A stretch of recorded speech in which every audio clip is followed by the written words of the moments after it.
Assalamu alaikum, everybody. Today we have invited Jawad Salim, who's a graphic designer, and he is also an art director and illustrator who is based in Germany. He started his career from Ogilvy, Lahore, and after his master's in communication design from Bauhaus Dessau, he joined Ogilvy, Germany. He spent almost 10 years at some of the most creative agencies. He's a multidisciplinary visual designer who tries to create bold and conceptual visuals using illustration, photography, and experimental typography. His portfolio ranges from global marketing campaigns to digital experiences, finding creative solutions where he uses unfamiliar mediums to drive forward. He took leading role in brand, conceptual, and creative global marketing campaigns and digital experiences, internal and external creative communications, marketing, and branding efforts on a global level. Throughout his career, he has been awarded at major global shows, which included Cannes Lions, The One Show, London International Award, Eurobest, ADC New York, and ADC Germany, Apica, New York Festival, and the list goes on. He was also been featured in Best of Ogilvy magazine, Users Archive, as well as ranked as one of the 20 best illustrators in world in 2016, Users Archive. He has been a part of a multidisciplinary teams across a wide client base, such as Apple, Aldi, Coca-Cola, Fanta, Sprite, Vio, Unity Media, Weight Watchers, ZMD, Shuffle, Mercedes-Benz, Amnesty International, Alliance, Siemens, ADC Germany, Sternberg Bear, Ogilvy, Milo, Maggi, Cerelac, and many other national and international brands. So, very warm welcome to you, Jawad. और आप अपनी presentation से start कर सकते हो, then we'll be taking the questions from the girls, or maybe in the middle if they would like to. So आपको screen नजर आ रही होगी, I hope. जी जी, बेटा आपको नजर आ रही है? Yes ma'am. Yes ma'am. जी जी. Oops. और गलत हो गया, मुझे दोबारा शेयर कर. हाँ दोबारा कर. हाँ जी. चलें जी. मेरा नाम जैसे बता दिया गया जवाद सलीम है और मैं graphic designer, Illustrator, art director हूँ, जर्मनी बेस्ड हूँ. Basically this is my second profession. मेरा फर्स्ट प्रोफेशन था, मैंने बिजनेस स्टडीज़ की थी, बैचलर्स किया था कॉमर्स में, और मेरा ट्विन ब्रदर था, वो नेशनल कॉलेज ऑफ आर्ट्स में था, और जो मैडम जरी हैं इनका भाई, उसका सीनियर था साजी गुल, इज़ माय बेस्ट बडी. सो मेरे इर्द गिर्द इन्वायरमेंट में क्रिएटिव लोगों का इन्वायरमेंट ज़्यादा था बनिस्बत नॉन क्रिएटिव लोगों का. मेरे फ्रेंड्स ज़्यादा NCA के थे और इस तरह. तो एक BCom करने के बाद मैं ACCA का आ रहा था. एक बंदे का थ्रेशोल्ड होता है कि यार इनफ इज़ इनफ. तो वो चीज़ मेरी ब्रेक हुई. तो वो फिर मैं दोबारा NCA में एडमिशन लिया, मैंने दोबारा बैचलर्स किया, फिर उसके बाद मुड़ के नहीं देखा. तो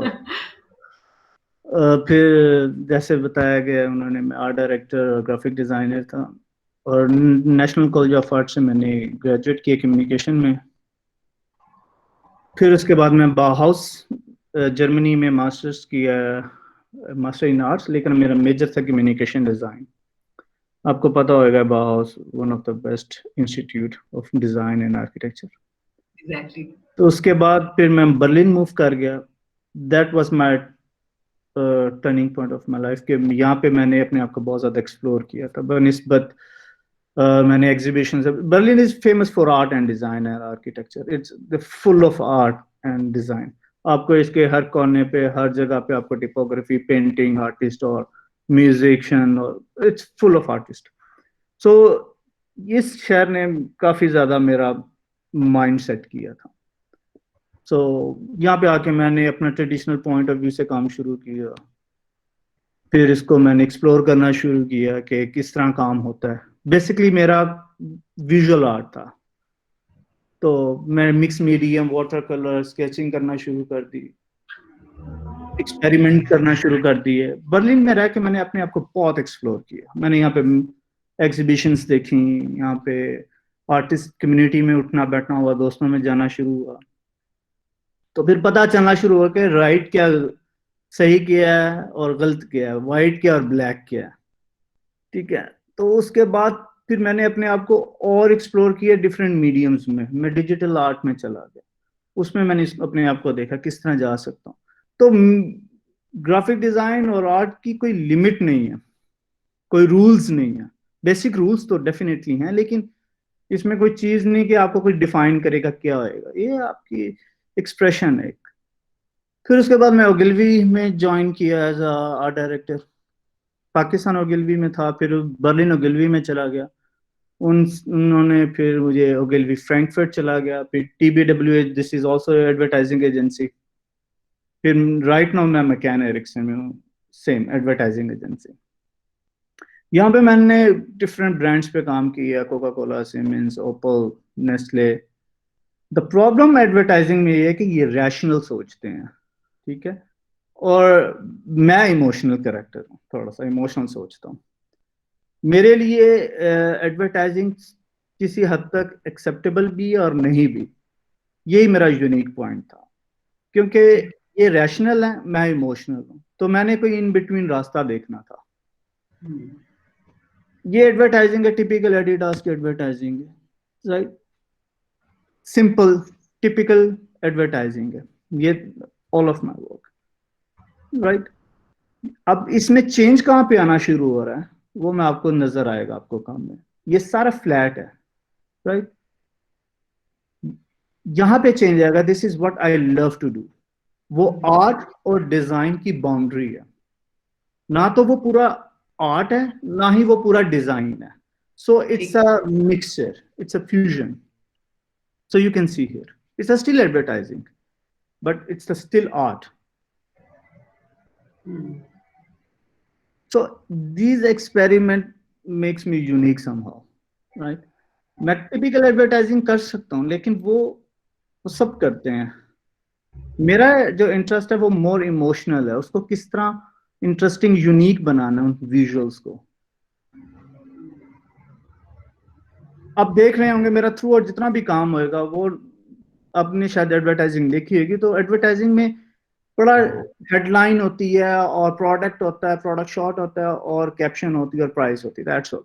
बट मेरे काम में उस तरह नहीं, मेरे काम में स्टोरी टेलिंग है, थोड़ी सी इमोशनल है। अगर वो बुरी है तो वो बहुत बुरी होगी, अगर वो खूबसूरत है तो वो अच्छी होगी। तो दरमियान वाला रास्ता नहीं होता मेरे लिए। तो एक केस फिल्म है, माइट भी आपको इसकी आवाज आ रही है। नहीं, अब आ रही है। This sound don't, please don't make me. This sound don't break, don't make me. This sound don't, please don't make me. This sound don't break, don't make me. This sound don't, please don't make me. Flashback, Taylor's talking. When you don't see me, this is a final warning. This sound don't, please don't make me.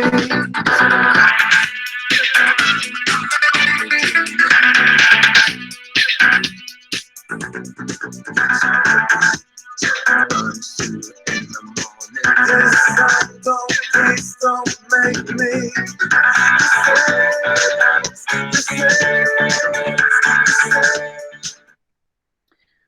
ये काफी पुराना काम है मेरा, तकरीबन 4-5 साल 5-6 साल पुराना काम है, लेकिन still it's relevant for this topic के। मेरी जो पॉइंट है, जो मेरा अपना विजुअल पॉइंट है, वो ये है कि मैं चीज़ों को बहुत ज़्यादा इमोशनली देखता हूँ। इवन एडवर्टाइजिंग बहुत रैशनल है, मैं उसमें भी इमोशनल पॉइंट ऑफ व्यू निकालता ज़रूर हूँ, ठीक है। अब जिस तरह ये टिफनी की एक मैं कैंपेन की थी, दैट वाज टिफनी की, अगर आप देखें वो बहुत डिज़ाइन ओरिएंटेड होती है, उसमें इमोशंस नहीं होते। तो इसमें मेरा आइडिया बड़ा मजेदार था, लव सरप्राइजेस। जो आपका लव वो सरप्राइज होता है, तो surprise round of the corner है और वो पैकेज है। राइट। तो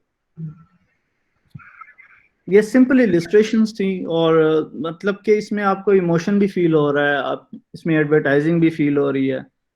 सो ये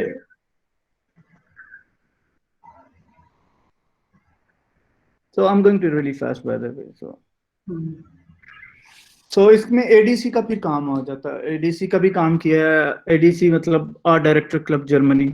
इसमें अगर आप देखें ये काम है, ये ग्राफिक डिजाइन है, ये प्योर ग्राफिक डिजाइन है। इसमें इमोशंस लेस हैं, लेकिन इसमें डिटेल बहुत ज्यादा है, इंटीग्रेटिव बहुत ज्यादा है। मेरा जो काम है एग्जीक्यूशन पे मैं ज्यादा फोकस होता हूँ। This is very nice work. ये बहुत ही मजे का, ये जो कोलाज टाइप का आपका ये मिक्स मीडियम था, कोलाज था, ड्राइंग था, और इस पे आप इसमें ये एक्चुअली जो बेसिक आइडिया ये था कि जो फ्रैंकफर्ट नेशनल म्यूजियम है, हिस्टोरिकल म्यूजियम है सिंकबर्ग, उसमें फूसल होंगी, स्टोन्स होंगे, ओल्ड स्टोन, डायनासोर की चीजें पड़ी हुई हैं, इस तरह की चीजें। वो इट्स रियली बोरिंग लगता है, वो बच्चे जाते हैं देखते हैं, बोरिंग होते हैं, फिर डायनासोर पे वो देखते हैं, वो खुश हो जाते हैं। लेकिन बात यह था कि इसको कितना प्लेफुल इसके एडवर्टाइज होना चाहिए, इसकी एनवायरनमेंट कितना प्लेफुल होना चाहिए कि लोग आए और एंजॉय करें, एजुकेशन के साथ ये एंजॉय भी करें इसको। तो मैंने वो जो नैरेटिव वाली आपने बात की बिल्कुल इसमें आती है, जैसे आपको एक स्टोरी टेलिंग, बच्चों को स्टोरी टेलिंग अच्छी लगती है, तो it's very much like a story telling जो कि आपको इंट्रिगिंग है बहुत इस तरह से। इसकी मैंने बुक डिजाइन की थी कि बच्चों के लिए साथ बुक किस तरह आएगी, बच्चे लर्न किस तरह कर सकते हैं अर्थ के बारे में, या कोई पेंगुइन्स के बारे में, व्हाटएवर जो भी उनका टॉपिक है, उनको डिफरेंट टॉपिक्स में डिवाइड किया हुआ था। बिल्कुल। तो ये प्रोजेक्ट था, मोर पॉलिटिकल इश्यूज को भी डिस्कस किया। मेरा जो अपना पर्सनल एज अ डिजाइनर मैं बिलीव करता हूँ, एज अ हमारी रिस्पॉन्सिबिलिटी टूवर्ड आवर सोसाइटी है कि हम उसको डिजाइन को, सोसाइटी को एजुकेट या उसको गाइड करने के लिए किस तरह अपना रोल प्ले कर सकते हैं। Design is such beautiful thing है, लेकिन उसके अंदर मैसेज इंपॉर्टेंट है। एग्जैक्टली। विदाउट मैसेज वो सिर्फ एक खूबसूरत चीज है, मीनिंगलेस। इसका मीनिंग डिजाइन आईडी आपको प्रोवाइड करता है। तो इसमें आपको क्या दवा है? Putin went after the Ukraine to I don't know why it's not working.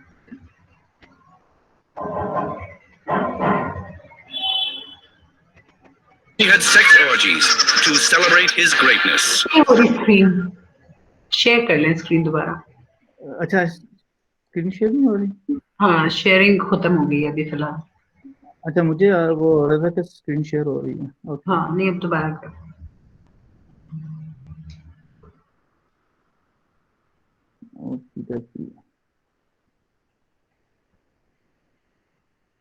Amazing thing है ये कि आपका पर्सनल मार्क है आपके काम के ऊपर एज अ डिजाइनर, जो कि अक्सर डिजाइनर्स बेचारे गायब हो जाते हैं, वो पर्सनल मार्क जब तक नहीं आता एज एन आर्टिस्ट, तो जाहिर है कि वो जो यूनिकनेस है उनकी वो नजर नहीं आती ना। तो that's a very nice. Her artist का एक स्पेसिफिक स्टाइल होता है, ठीक।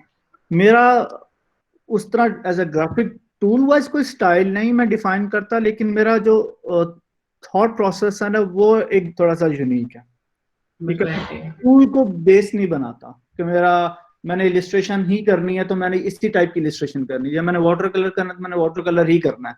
तो मेरे लिए कोई टूल इतना इंपॉर्टेंट नहीं है, मेरे लिए थॉट ज्यादा इंपॉर्टेंट है। कोई भी मीडियम हो, कोई भी मटेरियल हो, उसमें आपका इमोशन एस्पेक्ट आ रहा है कि नहीं आ रहा, आप उसको, लोग उसको फील कर रहे हैं कि नहीं कर रहे, वो खाली एक मीनिंगलेस चीज तो नहीं है।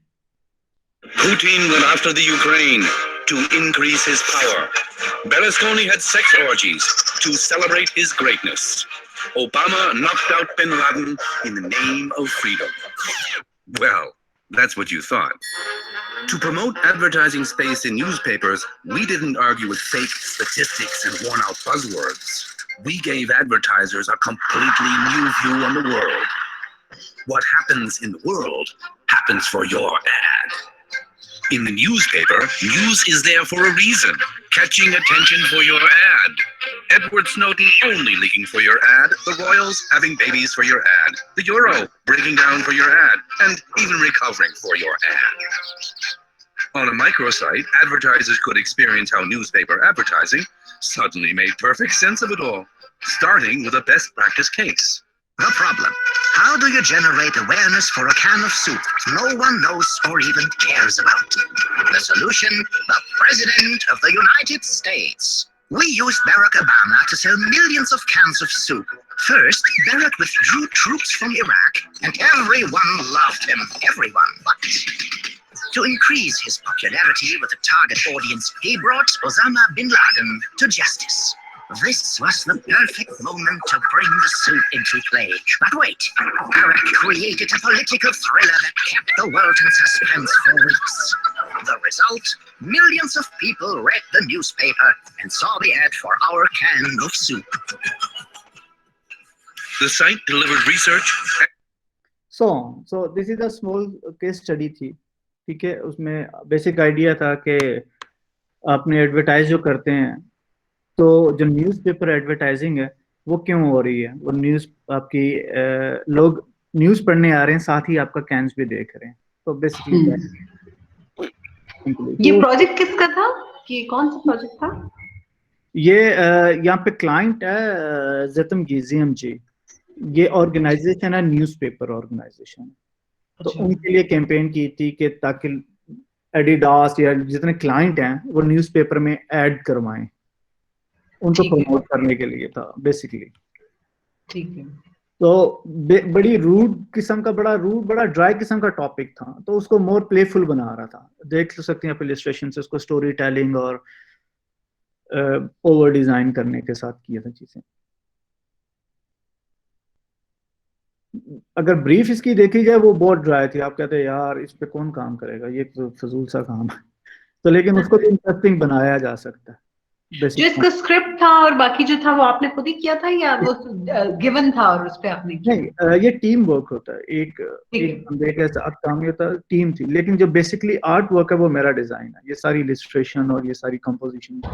Really amazing, very nice. Advertising never be a one man show actually, it's always teamwork.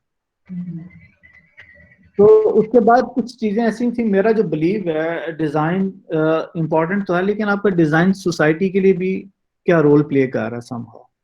तो ये हमने एक थोड़ी सी केस स्टडी की थी और ये केस बनाया था. ये ऐप एक्चुअली आप देखें, आपको पता चल जाएगा. Okay, Siri. Alexa, message. Okay, Alexa, message. Siri, set alarm.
So very nice, very emotional and very creative. Okay. Basically जो मेरा रहा है ना, बिलीव है कि आप as a designer, as artist और कुछ भी हैं, आपके पास एक बहुत स्ट्रॉन्ग पावर है, वो विजुअल है, आप उसको कितना प्लेफुल बना सकते हैं। फॉर एग्जांपल ये अब कैंपेन है, ये बेसिक आइडिया था कि एक साइकेट्रिस्ट क्लिनिक है, ठीक है, उस पे हमें उसकी कैंपेन चाहिए। अब साइकेट्रिस्ट क्लिनिक में लोगों को मेंटल प्रॉब्लम्स होती हैं, डिप्रेशन होता है, एंजाइटी होती है, और तो वो उसको किस तरह विजुअलाइज करना है, राइट, रियली डिफिकल्ट टास्क। अब ये 3 टॉपिक्स, फॉर एग्जांपल मैं आपको 3 टॉपिक्स दिखा रहा हूँ। फर्स्ट ये फेयर का डर है, डिप्रेशन है, right. The red one is alcoholic, यहाँ पे लोग अल्कोहलिक काफी ज्यादा हो जाते हैं डिप्रेशन में जाकर, ठीक है। ये एंजाइटी है, और जो लोग खाना पीना छोड़ देते हैं, बिल्कुल खा भी नहीं सकते, खाना खाते हैं तो वॉमिट कर देते हैं, इट्स एनोरेक्सिक समथिंग। तो वो अब उसको किस तरह विजुअलाइज करना था, आप बता सकते हैं। अगर आप, मैं उसको सिंपली बता सकता था, लिख सकता था कि लोग मेंटली डिजीज है, यहाँ पे ब्रेन बना देता और कोई चीज बना देता। अब उसको पावरफुल भी बनाना था। That was experiment for me too, कि किस तरह इसको मैं करना है। तो टाइपोग्राफी बहुत पावरफुल है आपकी, विजुअल बेस्ड है। अगर खाली टिपोग्राफी हो, उसके पीछे विजुअल ना हो, तो वो बिल्कुल इट्स अ कॉम्बिनेशन, बिल्कुल। It's not like always you follow the rules. मैं हमेशा रूल्स को फॉलो करते करते ब्रेक भी करता हूँ। जब वो ब्रेक करता हूँ, वहां पे उसका यूनिक पॉइंट स्टार्ट हो जाता है। एग्जैक्टली। और बाय द वे समटाइम तो मुझे पता भी नहीं था रूल्स होते क्या। लेकिन वही है कि आपका मैसेज भी क्लियर होता है, but it's very artistic, very engaging, emotionally very engaging. ये बहुत अच्छी बात है। और मतलब खुद से आपका विजुअल इतना स्ट्रांग है, टोपोग्राफी इसके साथ भी स्ट्रांग है, क्योंकि मैसेज को बहुत स्ट्रांगली कन्वे कर रहा है। तो अब ये एक पर्सनलाइज कर देता हूँ मैं चीजों को अपने साथ। अब ये स्टोरी थी, ये चाइल्ड अब्यूज पे एक, जिस तरह मैं डिजाइनर की बात कर रहा था, डिजाइनर का रोल है सोसाइटी में कि वो अच्छे पॉइंट्स और बैड पॉइंट्स को दोनों को हाईलाइट करते हैं, और किस तरह करते हैं ये अब आप पे डिपेंड करता है। अब एक केस स्टडी थी, और ये इस तरह हमने किया था। एक जर्मनी में, एक बर्लिन में एक सोसाइटी है जो चाइल्ड अब्यूज और बच्चों की प्रोटेक्शन के लिए काम करते हैं। अच्छा। उनके लिए हमने एक कैंपेन की थी। तो basically these are the stories of जो बच्चे अब्यूज हुए हैं, राइट। उनके लिए भी वो नाइट में रहता, सारी जिंदगी वो मोमेंट भूल नहीं पाते, ठीक है। वो अंकल हो, ड्राइवर हो, व्हाटएवर कोई भी हो, वो जो उनका जो ट्रॉमा होता है वो सारी जिंदगी उनके साथ रहता है, वो लिव विद इट, वो एक ड्रीम है, ठीक है। ये उस ड्रीम को मैंने विजुअलाइज किया था। ये itself, these visuals are not pleasant at all. They are disturbing. You can see snake next to the kid, you know. They are, you can see, wow, these are so beautiful. No, these are a little bit harsh, right? But still emotional.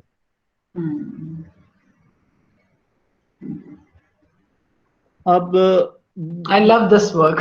This is really beautiful. जब मैं Germany आया था आज से 10 साल पहले, तो यहाँ की कल्चर शॉक तो मेरे लिए था डेफिनेटली, कि ये कौन सी लैंग्वेज है और क्या है सीन है।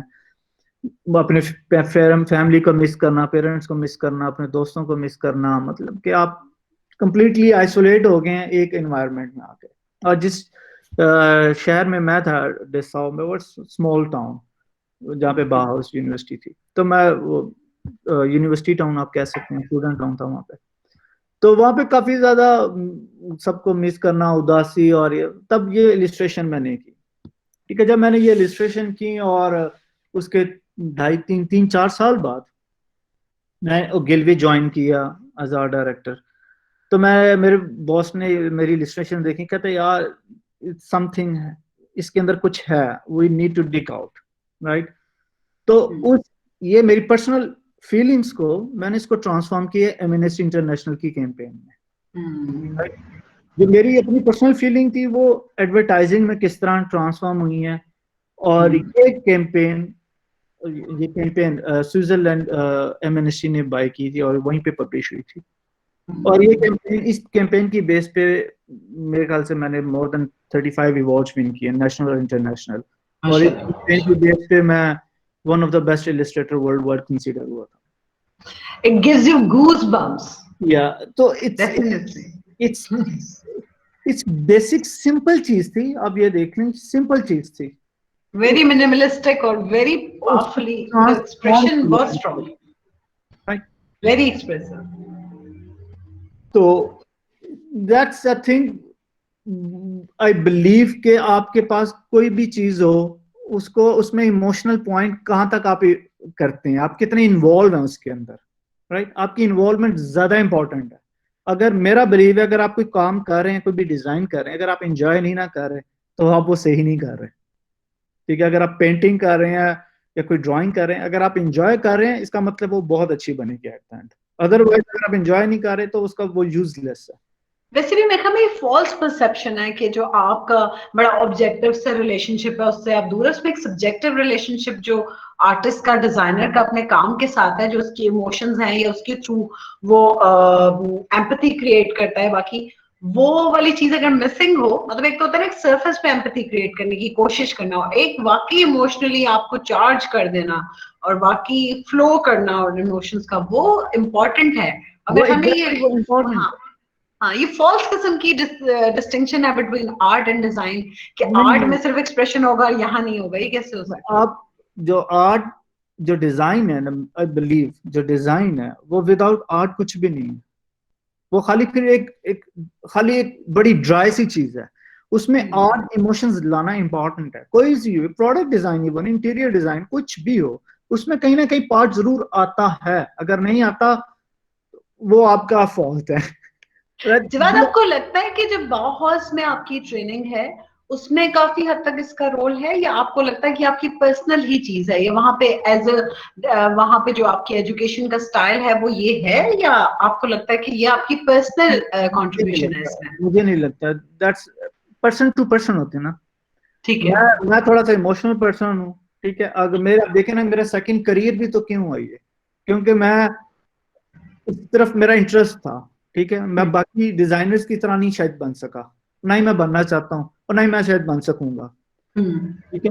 और बाउहाउस, आपको भी पता, Bauhaus is more like a practical school, ठीक है? इंडस्ट्री वो कोई चीज भी होगी वो लॉजिकल, प्रैक्टिकल और उस चीज पे बेस करते हैं हर चीज। ऑब्जेक्टिविटी पे ज्यादा, नॉट ऑन सब्जेक्टिविटी। ठीक है, अगर वो प्रोडक्ट डिजाइन बना रहे हैं तो वो उसमें उसके फंक्शनैलिटी को देखेंगे, फिर वो देखेंगे अच्छा इसमें मल्टी फंक्शनल किस तरह हो सकता है एक प्रोडक्ट। तो उसमें इमोशनल एलिमेंट बाउहाउस में है, लेकिन इतना ज्यादा नहीं है। गोरे वैसे भी इतने ज्यादा इमोशनल नहीं होते। ठीक है, तो ये चीजें अब जब कर लेते हैं तो मेरा जो बिग क्वेश्चन है कि यही डिजाइनर, जो पाकिस्तानी डिजाइनर हैं, जब बाहर जाते हैं वो बड़ा अच्छा परफॉर्म करते हैं, वो पाकिस्तान में क्यों नहीं परफॉर्म करते? पाकिस्तान में क्यों नहीं वो उस तरह काम प्रोड्यूस कर पाते, राइट? हमारे लिए सबसे बड़ा क्वेश्चन यही है। आप देख लें बहुत ज्यादा डिजाइनर हैं जो बाहर गए हैं, जाके उन्होंने बहुत अच्छा परफॉर्म किया, उनका काम अमेजिंग है, ठीक है? आउट परफॉर्मेंस है उनकी, लेकिन जब वो आउटस्टैंडिंग है। हाँ एग्जैक्टली, जब वो पाकिस्तान में काम करते हैं वो क्यों नहीं परफॉर्म कर पाते? वजह क्या है, रीजन क्या है? वही लोग हैं, वही ब्रेन है, हर चीज वहीं पे है। उसका अब हमें नहीं समझ लगती क्या वो हमारा विजुअल कल्चर क्या बेसिकली। मेरे लिए इंपॉर्टेंट चीज है कि हमारी एजुकेशन का मसला है या ट्रेनिंग का मसला है। एजुकेशन भी हमारी ठीक है, एनसीए में अगर आप जाते हैं आपको फ्रीडम मिलता है।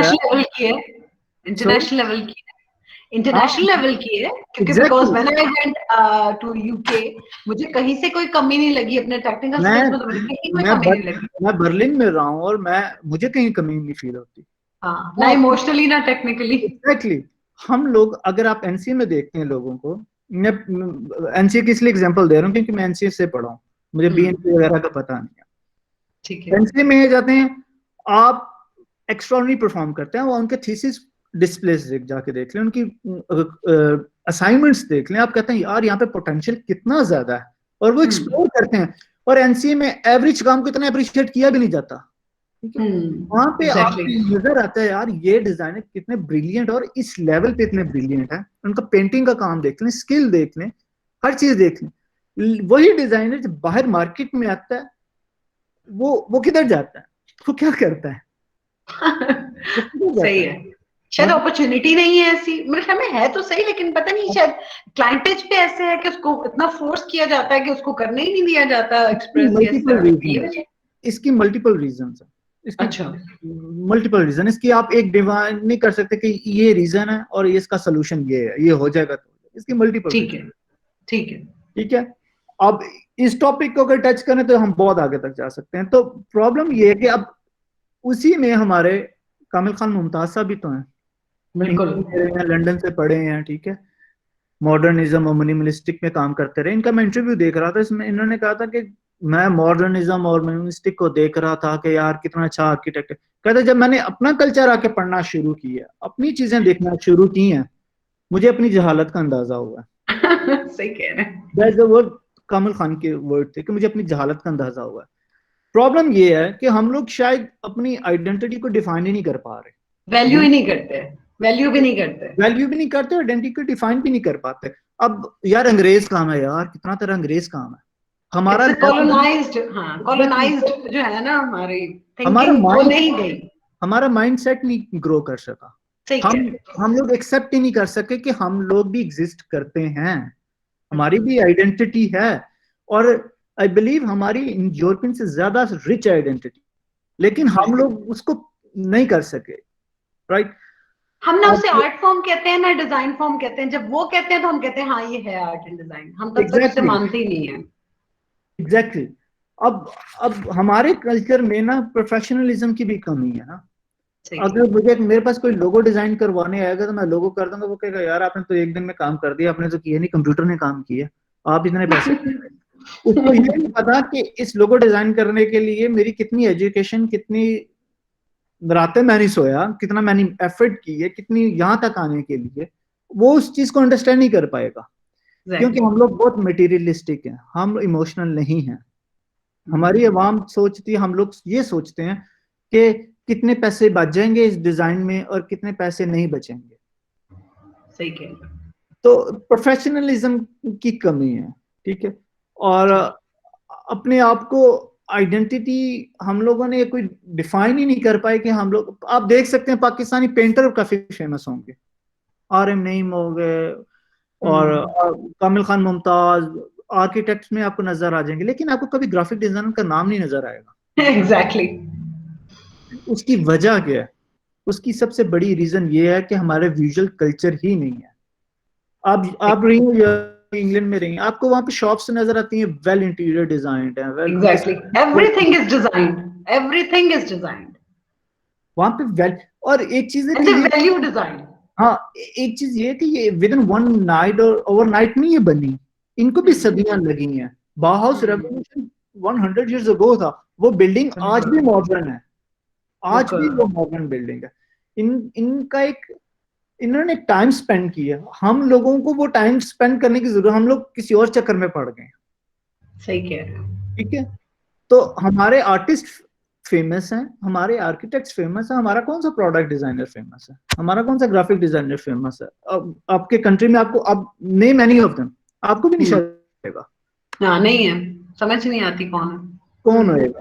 तो ये हमारा विजुअल कल्चर का इशू है मेरे ख्याल से। जिस तरह ये थीसिस था हमाद का, हमाद यहाँ पे बाउहाउस से पढ़ा था, मेरा भाई ट्विन ब्रदर, तो उसका मुझे थीसिस का इसलिए मुझे रेफरेंस याद आ रहा है कि एक छोटा स्टेप जिस तरह आप ये कर रही हैं, स्टॉक हो रही है, एटलीस्ट एक कम्युनिटी डेवलप करने की कोशिश की जा रही है, बिल्कुल, ठीक है। इस तरह पूरी दुनिया में आर्ट डायरेक्टर क्लब होता है, ADC, ठीक है, पाकिस्तान में एग्जिस्ट ही नहीं करता। डिजाइन एंड आर्ट काउंसिल नहीं है हमारी, कोई भी नहीं है, we don't have a accrediting body। Exactly। तो हम किस तरह प्रमोट करेंगे अपने डिजाइनर्स को, अपने आर्टिस्ट को, उनको किस तरह बकअप करेंगे, उनको किस तरह? हम लोग NCA से पढ़ाते हैं, उनको फेंक देते हैं, वेस्ट कर देते हैं, मीठी गोली दे देते हैं, तुम्हें जरूरत ही नहीं है इसकी, आर्किटेक्चर की कर दी, इसकी नहीं की, और अभी भी कोई करने को तैयार नहीं होता। और जो लोग ज्यादा पैशनेट होते हैं वो फील्ड ही छोड़ जाते हैं। कितने डिजाइनर हैं जो फील्ड छोड़ के कुछ और बिजनेस कर रहे हैं। एग्जैक्टली।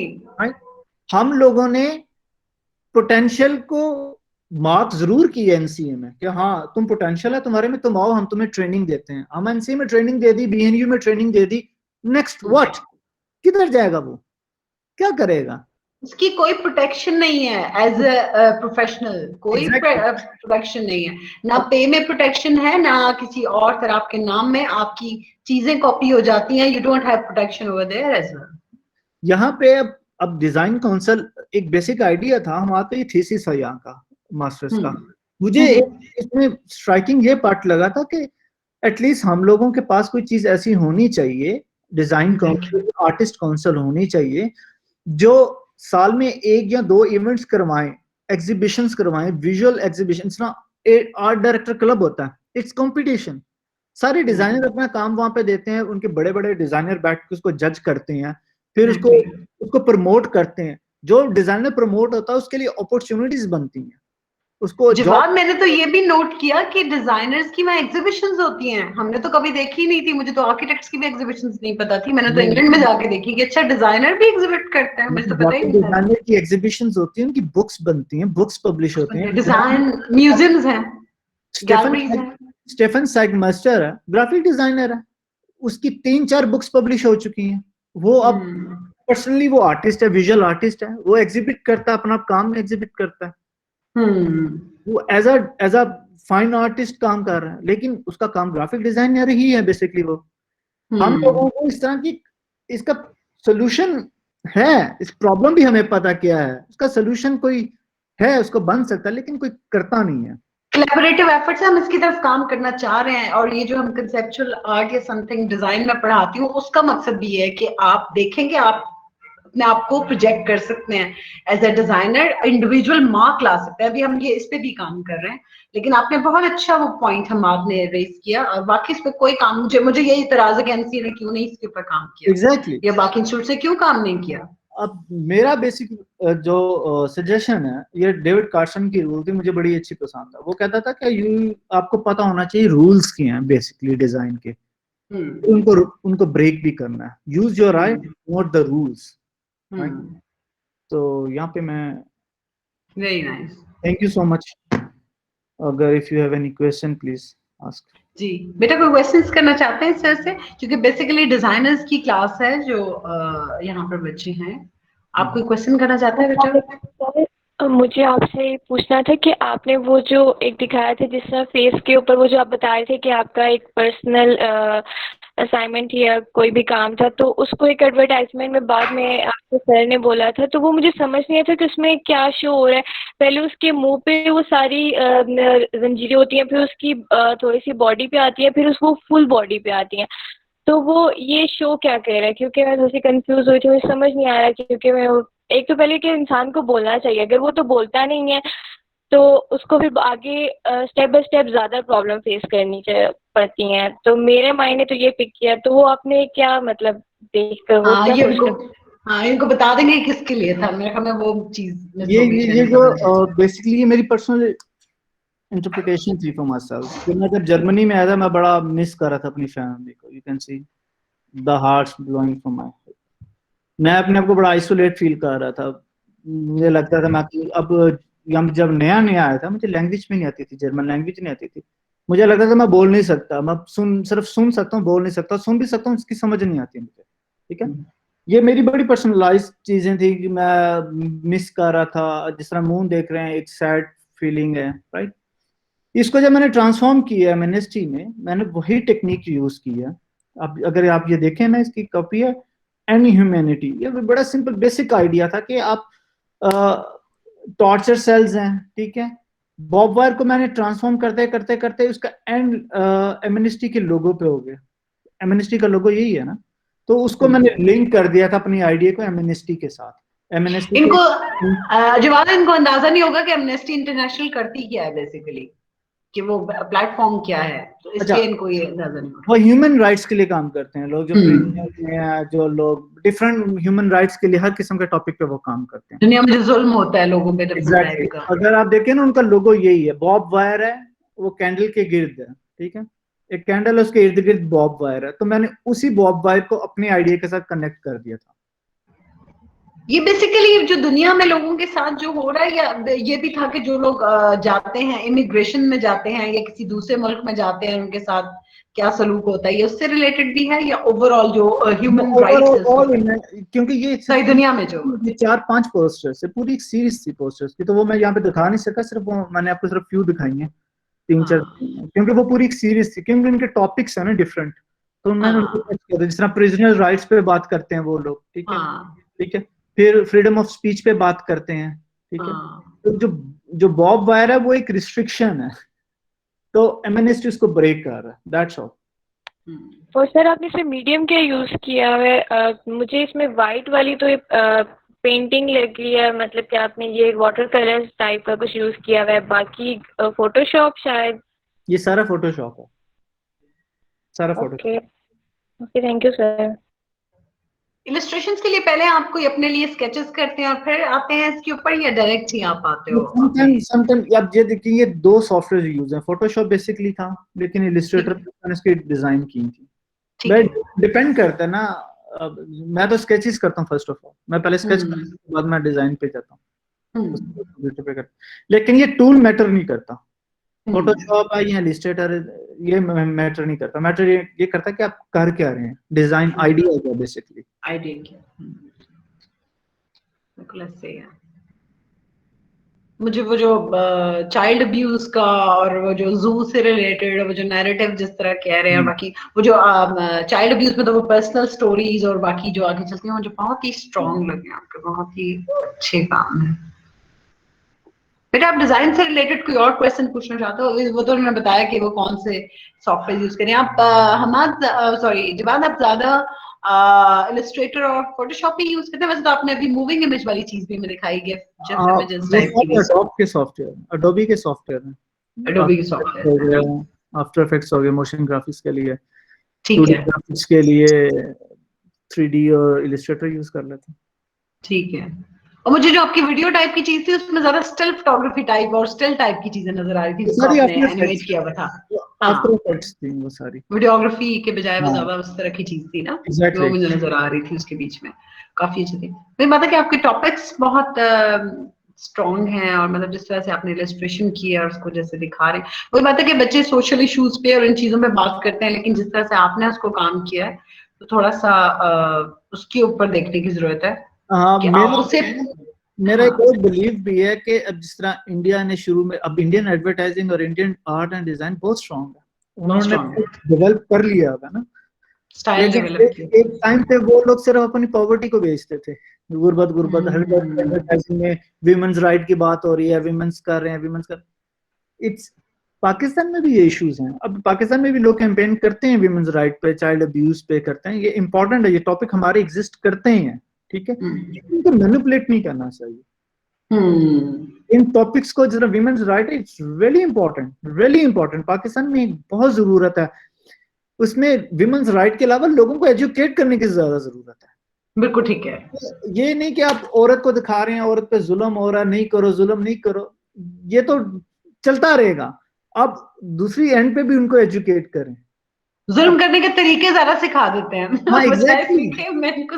एग्जैक्टली आप लोगों को एजुकेट करें, आप मर्दों को एजुकेट करें यार, नबी करीम सल्लल्लाहु अलैहि वसल्लम ने औरत को इस तरह नहीं करने का बताया, आप औरत को ग्लोरीफाई कर देते हैं कि बेचारी मजलूम है, और भाई दूसरी साइड को भी एजुकेट करें, हमारा प्रॉब्लम ये है कि हम एक साइड पे लग जाते हैं, मदर की लैब से शुरू होता है, जो बच्चे की ट्रेनिंग है वो भी तो है ना, बच्चे की, लड़के की ट्रेनिंग कैसे करनी है वो भी तो है ना, हम लोग डिस्कस नहीं करते, इवन के वुमेन्स राइट में हमें मर्दों को डिस्कस करने के, मर्द इंसान बने, सही कह रहे हैं, हम औरतों को बेचारी को रगड़ते रहते हैं, इसके साथ हो गया, हाय हो गया, वो तो होता रहेगा, भाई मर्दों को समझाओ, मर्दों को एजुकेट करो, दैट्स अ पॉइंट, उनको एजुकेट करो, विजुअली एजुकेट करो उनको, सही कह रहा है, बिल्कुल सही कह रहे हैं। कोई और क्वेश्चन करना चाहते हैं आपसे इससे रिलेटेड? या क्वेश्चन भी करना था कि मतलब जब आपको कोई एक प्रोडक्ट या कोई भी चीज दी जाती है कि आपने उस पर डिजाइन बनाना था, तो आप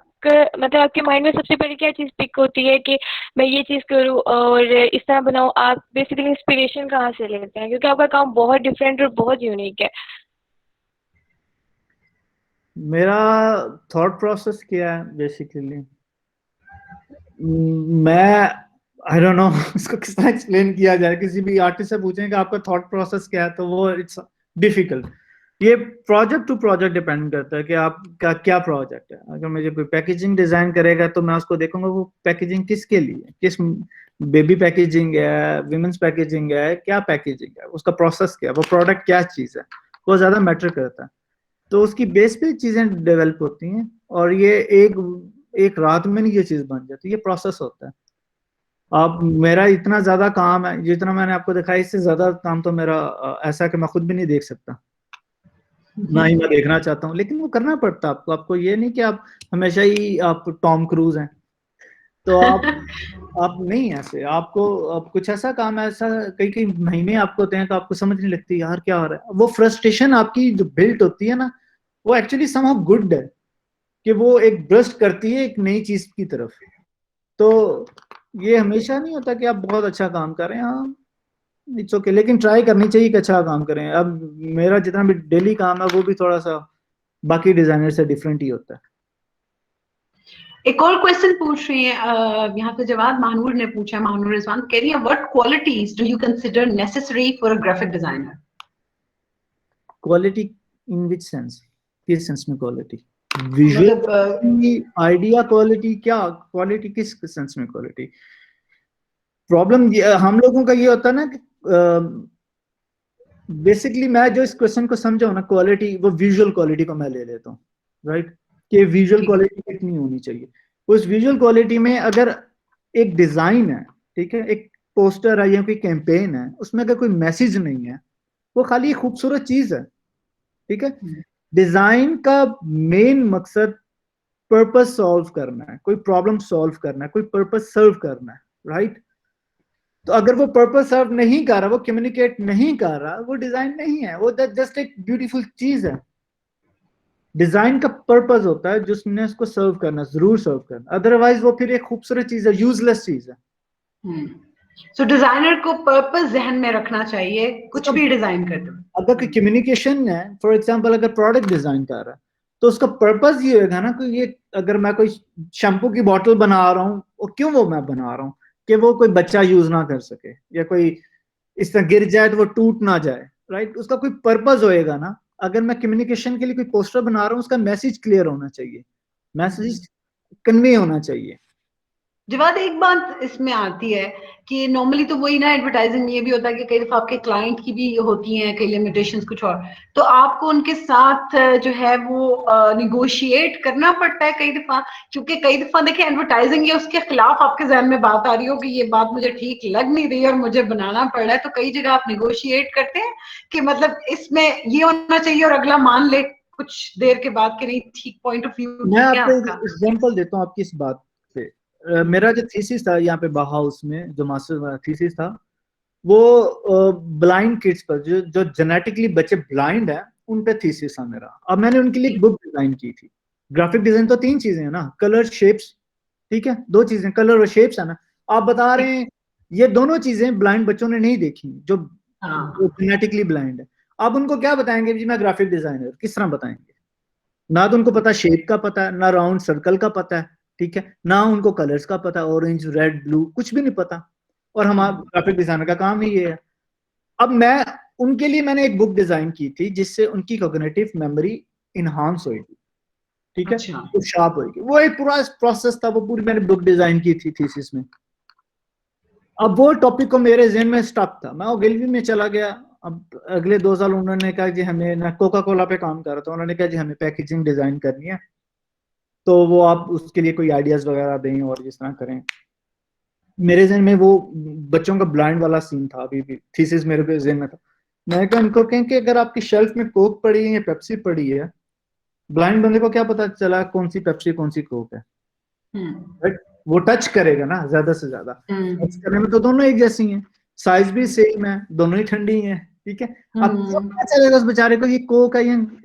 मैंने कहा था कि इन पे ना कोक के ऊपर, कोक की बोतल के ऊपर ना ब्रेले, इनकी जो लैंग्वेज है ताकि वो उसको फील करे हाँ ये कोका कोला है।